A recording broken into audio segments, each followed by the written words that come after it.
Hey guys, Desolator Magic back, and I thought of a really great idea for a video series, although I have a sneaking suspicion that it's going to be as popular as some of mine in the past, and I don't mean that in a good way.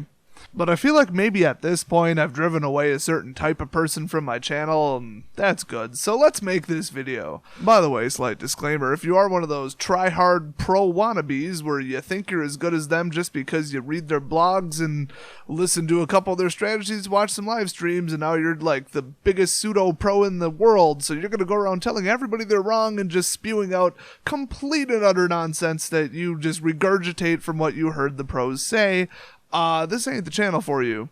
Oh, and FYI, I'm probably not the only person in the MTG community that doesn't appreciate your amazing advice or any of your comments.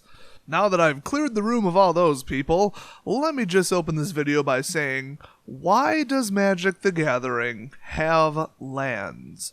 Now, the reason I'm asking this mind-bending question is because I've been asking a couple people about, Yu-Gi-Oh!, which I know a little bit about, and of course Pokemon, which I know quite a bit about, and, Hearthstone, Force of Will, Vanguard, and it seems like they all have a common theme. They don't have lands.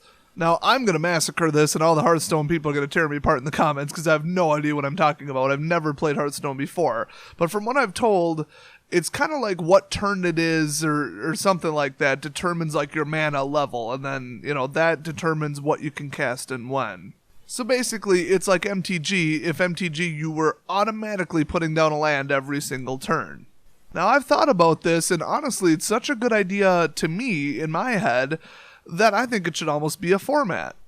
You start with like a 40 card deck, and then you automatically get one land per turn off of like a separate pile. Or you just say, oh, I'm tier 1, I'm tier 2, I'm tier 3 based on what turn it is. So that's like what tier wizard you are, and it's kind of like leveling up an experience. So it makes sense logically. It kind of follows the storyline, I guess, or I should say like the story basis of you being a planeswalker as a player, and it kind of follows that.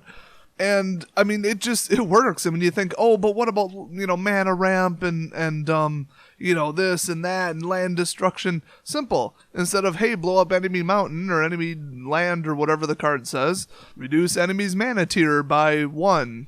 So you could still, cast really powerful stuff early if you had the right deck, and you could still, raise your tier with like an instant, or, it would be so simple. So it really begs the question, why the heck are lands actually cards in the deck? Now, I thought long and hard about this. Not that long and not that hard, considering I've only been playing for about 2.5 years. But from what I can tell, the game Magic was, of course, invented in 1993. Now, keep that in mind. There was almost no other competitive card game like this at the time. Every reviewer of MTG as a whole has said something to the effect of, this set the tone for board games afterwards, for card games afterwards, for everything. Even future revisions of Dungeons & Dragons had a little bit to do with the card game. So really, they just had nothing to base it on. They didn't just say, oh, what would be really great is if we made this game, but without lands in it, which I think is honestly what, some of the other games have done.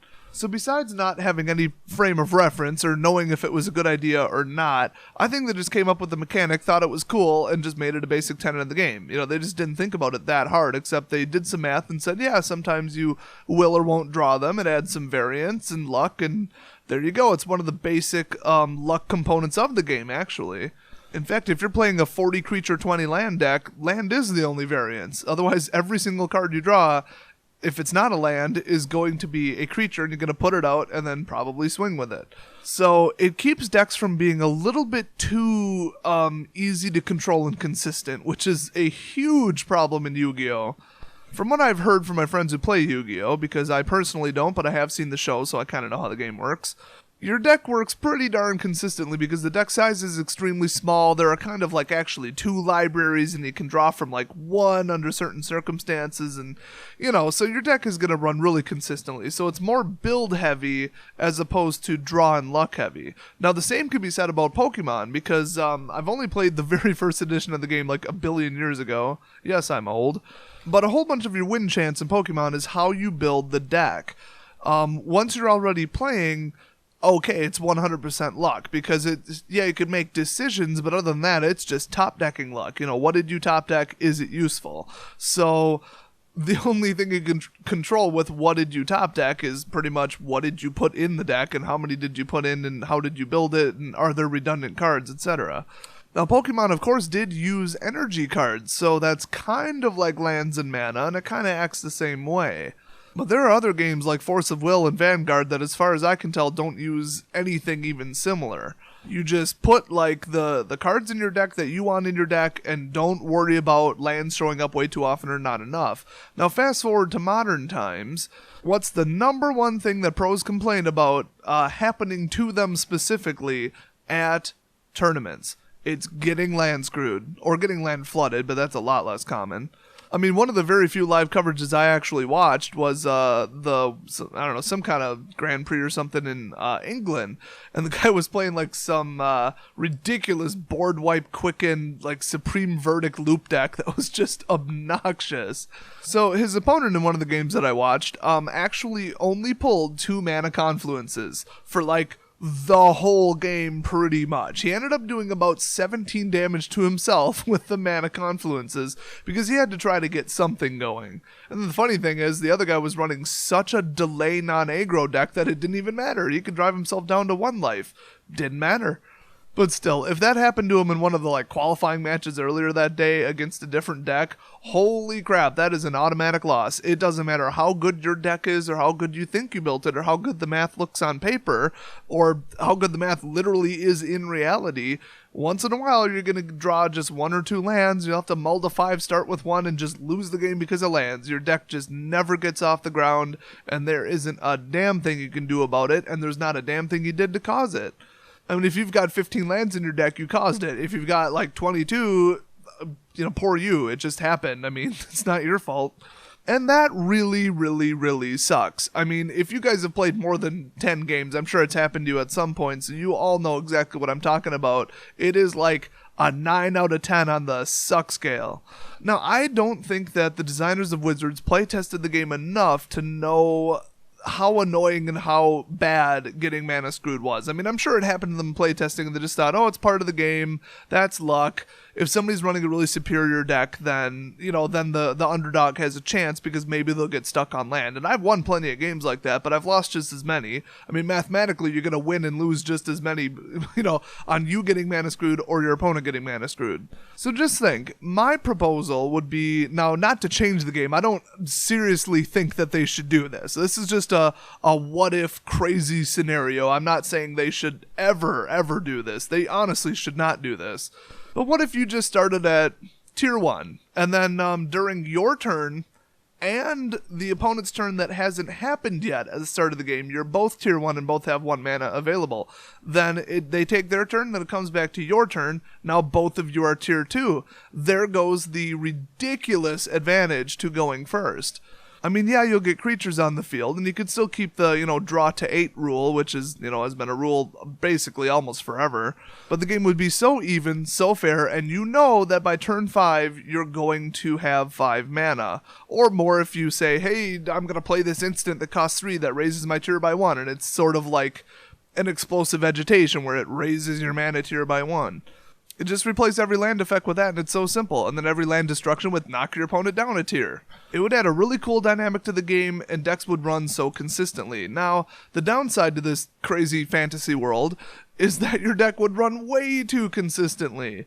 If you were guaranteed mana, you could nail that curve and get the math so tight because you don't have to worry about land that your deck would just run exactly perfectly almost every single time. There would be horribly, horribly overpowered decks. And I did some quick math, like what if I took these 4 decks that I own, took out the land and guaranteed me 1 land per turn? How well would they do now? Even if I only cut it to 40 instead of, if I'd said, oh, it still has to be a 60 card deck, I'd literally have to come up with 4x5 new cards, and then it wouldn't be the same deck. So I just said, pull 20 lands, make it 40, call it a day. You'd only have 10 different cards, and starting with 7, you'd probably start with 4 to 5 different unique cards. The probability of starting with like 4 of the same card is about the same as that happening now, which, I mean, that just doesn't happen. So if I always have a kill spell, I always have a bounce back to hand card, and I always have a counter spell because I put, 6 to 8 of them in my deck, and then I don't have to worry about lands and my deck's only 40 cards, I'm going to nail you every single spell you cast. Now, this does apply to the opponent too, but I think you all know by now my opinion on making all decks more powerful. I think all decks need to be, like, de-leveled and powered down in Modern, at least. Mostly because my philosophy is the funnest possible format is sealed, because you're all just, using a little bit of skill and play skill and all that, but the games are really, really level because both your decks just utterly suck and then you just try to do something with it. And those are just hilarious and fun, and you never know who's going to win. And play skill is such a huge factor. Then you go on to Standard, where, it's a little bit of a toss-up. It's not just the same couple decks dominating. Then you go up to Modern, which is a complete joke. I mean, I hate Modern. They're just super powerful decks. With all the scry effects, they act like, a deck that's half the size, and they're guaranteed to get their combo off, and it's just nasty. Then you go to Vintage or Legacy, where might as well just leave after the dice are rolled. It's completely stupid, completely not fun at all. Sorry if you play Legacy or Vintage. Just kidding, no I'm not. It's just a stupid, boring joke of a format, and the decks are just so powerful, it's comical. So yeah, if they were to take land out and nobody ever got land screwed, nobody had to worry about going to get more lands, nobody had to worry about color correction or anything like that, boy, would that get messed up. So maybe you could think back to 1993 and say, hey, Wizards saw that coming. They knew that the decks would be far too consistent, so they had to add another variable and put it directly in the deck as cards that you draw. So like I said, I've been thinking about this for a while, and it seemed like a really good idea and a really good format, but it would power up the deck so much, you'd have to do something to cripple them, like limit to 2 cards or 3 cards, which actually kind of does fix everything. You wouldn't have the consistent decks, and you'd have to throw in lesser cards, which would make your deck a little bit less powerful and less consistent. But overall, I think this idea is just a little bit too crazy. Yeah, it sounds nice, but the more I think about it, I think Magic kind of nailed it by putting lands in the deck. Yes, it is annoying. Yes, it is completely unfair to people with really strong decks that, quote, should have won any given game, but it is what it is, and luck is what it is. Overall, just not a great idea. It's interesting, but it's probably not good in use. So I think I'll take this idea of automatically leveling up as a wizard and getting more mana every turn automatically while playing with no lands whatsoever in my library of weird game types that me and my friends play occasionally. Now, I should note that we haven't actually played this idea. I've just been rolling around in my head for the last 2 weeks, but I intend to try it, and if it works out a lot better than I thought, then hey, why not? If you're curious and you want to try it out with your friends, please do so and leave the results in the comment section. Was it fun? Was it not? Was it a complete disaster? I mean, all I know so far is it's really easy to set up. You just pull all the lands out of your deck and then play with it exactly as is. Then every 2 turn cycles, or 1 full turn cycle, I guess you would say, you increment the number of mana that you both have available by 1. Now I'm going to go back to eating these stale leftover donuts and hopefully stop contemplating constantly why Magic actually has lands. I'll see you guys next video. You guys